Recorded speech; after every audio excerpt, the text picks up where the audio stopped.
ইসরায়েলে দ্বিতীয়বারের মতো নজিরবিহীন হামলা চালায় ইরান। বৃষ্টির মতো ছোড়া হয় 2 শতাধিক ব্যালিস্টিক ক্ষেপণাস্ত্র। সেই ধাক্কা সামাল দেওয়া নিয়ে এখন শঙ্কা বাড়ছে। বুধবার তেল আবিবের সংশ্লিষ্ট কর্মকর্তারা বলছেন, কয়েকদিনের মধ্যে ইরানে প্রতিশোধমূলক হামলা চালাবে ইসরায়েল। শুক্রবার এক প্রতিবেদনে এ খবর জানিয়েছে ভারতীয় সংবাদ মাধ্যম এনডিটিভি।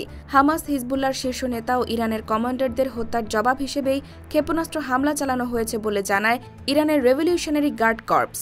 6 মাসের মধ্যে ইসরায়েলে এটি ইরানের দ্বিতীয় হামলা। এর জেরে প্রতিশোধমূলক জবাব দেওয়ার হুঁশিয়ারি দিচ্ছে ইসরায়েল। মার্কিন প্রশাসনও বলছে, ইরানকে চরম মূল্য দিতে হবে।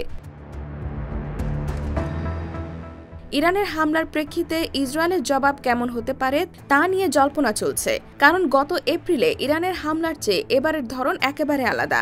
এনডিটিভির প্রতিবেদনে বলা হয়েছে, ইসরায়েল সম্ভবত ইরানের প্রধান তেল উৎপাদনকারী স্থাপনাগুলোকে লক্ষ্যবস্তু করতে পারে।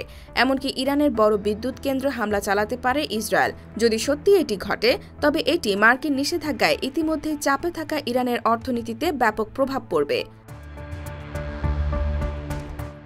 এছাড়া ইরানের অবকাঠামো এবং জ্বালানি নিরাপত্তাও বিঘ্নিত হবে।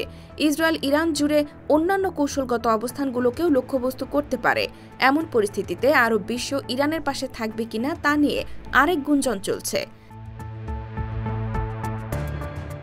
1 বছর আগে গাজায় ইসরায়েল হামাস যুদ্ধ শুরু হওয়ার পর এখন তা ছড়িয়েছে লেবাননে। এর মধ্যে ইসরায়েলে ইরানের হামলা। মধ্যপ্রাচ্য এখন আরও বিপজ্জনক পরিস্থিতির দ্বারপ্রান্তে। ইসরায়েল ইরানের কৌশলগত ব্যবস্থাপনা জুড়ে বিমান হামলার পরিকল্পনা বিবেচনা করবে।